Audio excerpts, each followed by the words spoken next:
नांदेड हिंगोलीमध्ये भूकंपाचे धक्के जाणवलेत। नांदेड शहरात सकाळी 9:15 वाजता भूकंपाचे धक्के जाणवलेले आहेत। भूकंपाची तीव्रता 4.7 रिश्टर स्केल इतकी नोंदवली गेलेली आहे। हिंगोली, वसमत, कळमनुरी, औंढा भागामध्ये भूकंपाचे धक्के जाणवलेत।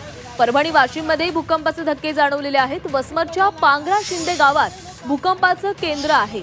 भूकंपामुळे नागरिकांमध्ये भीतीचं वातावरण पसरलंय, मात्र नागरिकांनी घाबरून जाऊ नये असं आवाहन प्रशासनाकडून करण्यात आलेलं आहे। ही दृश्य आपण पाहतोय, नांदेड आणि हिंगोलीमधले दृश्य आहेत। नांदेडमध्ये ज्यावेळेस भूकंपाचा हादरा जाणवलेला होता त्यावेळेस काय नेमकं घडलेलं होतं आणि दुसऱ्या बाजूला हिंगोलीमध्ये नागरिकांमध्ये सध्या भीतीचं वातावरण आहे। ही दृश्य आपण पाहतोय।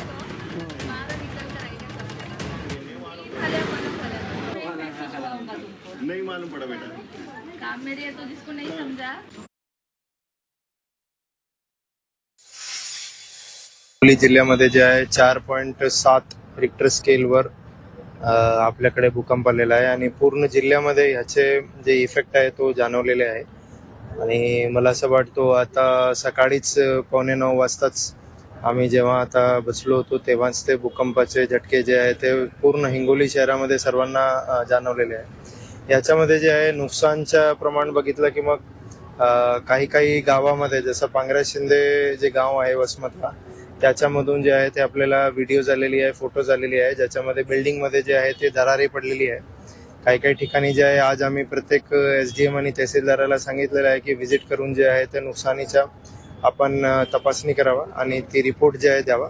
मी स्वतः पण जे आहे ते प्रत्येक गावाला व्हिजिट करून जे आहे ते आकलन करून घेणार।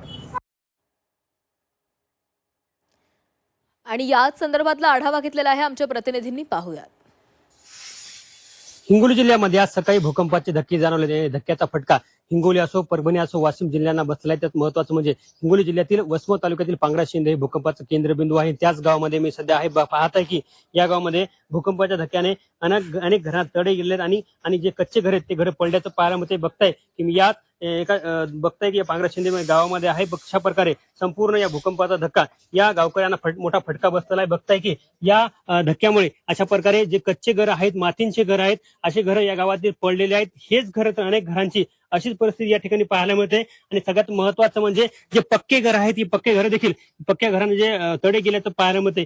या ठिकाणचं सगळ्यात महत्वाचं म्हणजे अनेक वर्षापासून या गावांना भूकंपाचे धक्के बसत आहेत। या जमिनीतून आवाज येत आहे, मात्र प्रशासनाकडून कोणताही याचा ठोस उपाययोजना केल्या जात नाहीत। या ठिकाणच्या आपल्यासोबत बघताय की इथले नागरिक आहेत, त्याच्याकडून जाणून घ्यात। मला सांगा, कसा भूकंपाचा धक्का आला होता, कसं नुकसान झालं? 8:45 ला आपलं भूकंपाचा मोठा धक्का झाला। भरपूर मोठा झाला। आम्ही शेतात होतो।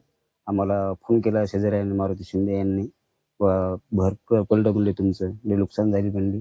मग परत आलो, मग आम्ही आलो, कोणतं प्रशासन आलं नाही, कोण नाही आलं, कोणाची हेच नाही। अनेकांच्या घरात तडे गेले, हो सगळेच गेले। आवाज येतो मला जमीन। हो, अनेक दिवसापासून आपलं असे धक्के जाणून हे मोठा लय मोठा होता।